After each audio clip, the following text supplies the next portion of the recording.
All right, fam. So one of the things I strive to be with you always with these videos that I do, that I found I didn't, for a while I didn't really realize I was actually going to have an audience with y'all. But I've always strived to be intellectually honest with you, because intellectual honesty it helps to kind of show the integrity that I may have and my character and stuff. So that's kind of a big deal. And so I've always wanted to be intellectually honest with you just about what I see, especially the last however many months we've been making videos and stuff, and you guys have been commenting and kind of getting to know me and stuff. Okay, so I was going to be intellectually honest with you about some things that I saw yesterday that actually I think are big. They're actually a little bit bigger than I ever thought they actually would be. Okay, so first thing, everybody was freaked out about, not everybody, but people who are like myself, Trump supporters. You were scared that you're going to have a duplicate replay of Trump, the first debate. And that we all had, we had every right to be a little bit of afraid, because it's like, yo, if he comes out there fighting the way he did last time, he was going to lose big time. He didn't do that. In fact, now it's more apparent that when he was COVID positive, he might have been freaking cantankerous and really more argumentative. And I guess that's one of the symptoms of the sickness, is that you get pretty argumentative and stuff like that. So that kind of showed. But he was more measured. He talked directly toward the issues and gave the nation, like when he did the States of the Union, or when he did his the RNC, people saw a different Trump. A lot of people were like, okay, this dude actually sounds presidential. And then he actually looks, acts, and seems to be pretty measured.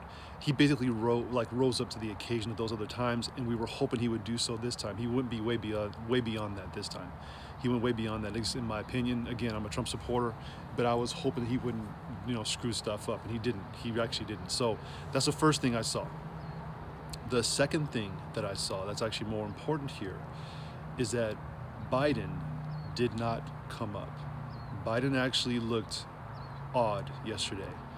And this is what I've said a long time ago, and I'm not going to. I can get into the race issue. I don't. It's so easy to go in the race issue, especially me being a black dude. But I don't want to do that, and I don't want to sit here and call homeboy a Nazi, like folks try to call Trump supporters Nazis, even though like there's a whole bunch of black folks and Mexicans and gay folks who actually like them. Yeah, Nazis don't really like black folks and Mexicans and gay people. It is what it is. But when Biden was talking yesterday, I said before that he is experiencing elder abuse. And I believe that yesterday we saw shades of that. I believe that we saw that come in the way that he was speaking, how he was interacting, and how actually he came across. He didn't come across as that friendly old Joe, the old Joe that Joe. No, that's the old Joe from before, decades before, not this Joe now. This is a different Joe. This Joe is worn and spent. This is the Joe that's hiding in the basement that doesn't come out. This Joe is not the interactor, the person that you'd have interactions with that people are so used to. That's not the same Joe we saw last night. But what's more, okay, the third thing, Joe outed himself. He outed his directives, he outed who he is, and he outed what he plans to do. He outed himself. You have to acknowledge that. He outed himself for the policies that are socialist policies. Despite whether you think he's a socialist or not, you have to understand that the proof is in the pudding. The proof is in what he said, okay? So it was the eliminating gas and eliminating oil. That was probably one of the biggest things that happened last night, despite the back and forth. When he said that he's not a part of the Green New Deal and all that stuff before, but then he went into the whole thing yesterday and doing the whole retrofitting of building and stuff like that. That is the Green New Deal. Those are socialist policies. And then you look at who actually wrote those policies. These people are socialists. They are communists at heart. But then you look at who it is that he backed as his vice president. Who is it that he's backing, or that's backing him for his gun czar? Who is it that's backing him for his economic policies? These are all people who are socialists, from the Bernie Sanders to the Elizabeth Warren. Then you see the Kamala Harris, who was straight up crooked. I'm gonna get into the last part, because the last part's even bigger what Trump did too. But these people are crooked.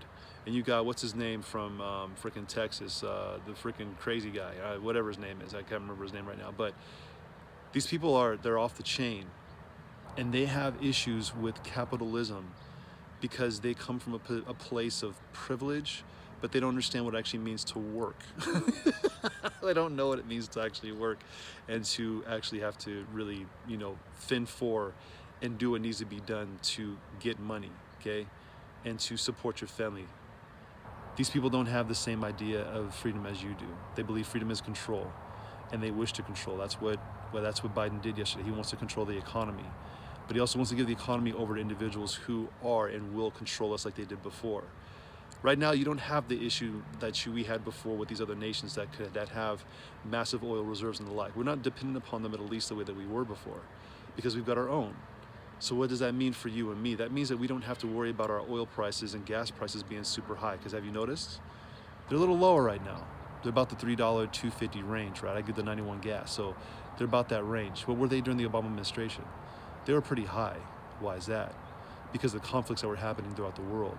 They were bleeding America dry through the basics of our economy, which was our gas and our oil. That's what happened, okay?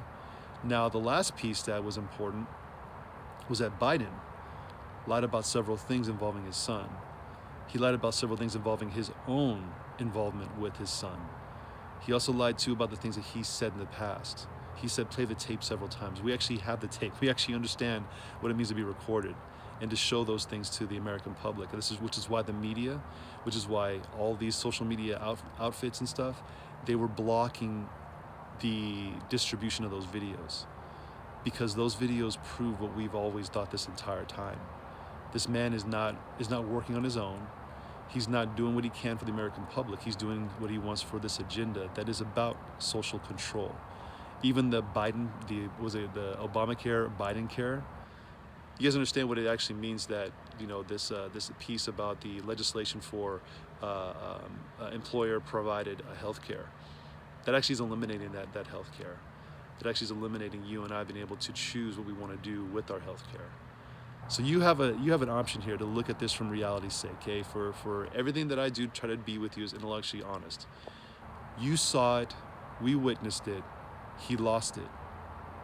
Trump exposed several things that people have not heard before. And that moderator, even though she was a little bit more, I think she was trying to be more fair, she still was interrupting Trump when he was getting to the nitty-gritty about some really important things. She would interrupt him on that. So you and I have to both look at this from a real perspective and from an intellectually honest perspective. You're being fooled as a Democrat. You're being fooled as a person who desires for the social programs and stuff like that. You're being fooled. These people are lying to you, and they are pushing an agenda that does not equate to your everyday life being the same. It is not going to be the same. And if you are intellectually dishonest about it, you'll find out the hard way what we are trying to say to you, what we've been trying to spell out. That man's not owned by the people that you believe he's owned by, which is the American public. He's not owned by those people. He's owned by countries like China and Russia and Ukraine that have things on his family. This is why he was trying to push off the Trump bank account in China. No kidding, get a bank account in China. Maybe he's got hotels and stuff out there. Come on, man. Come on, man.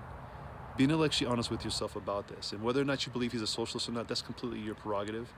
But we're looking at this from a real perspective. That man's not shown who he actually is to the American public, which is why he's been hiding, okay? Understand that that's what's actually happened, because the people on that couch, they saw the Trump that they needed to see yesterday. They saw a guy that's actually going to be presidential and can be presidential, is not tweeting. The dude basically just dropped some bombs yesterday on Biden. The people on TV, though, I'm telling you right now, they are freaking out, because what they saw from Biden was not what they needed. They needed something else. And Trump didn't give it to them, which is why they're pissed off. And they're going to be pissed off. The more that comes out with that one dude that came, Bubbliski, whatever his name is, this is going to be a big story. And if the media is as dishonest as we actually know it to be, they will hide the story. Check yourself. Watch out. It's happening right now, okay? It's happening. Keep on praying.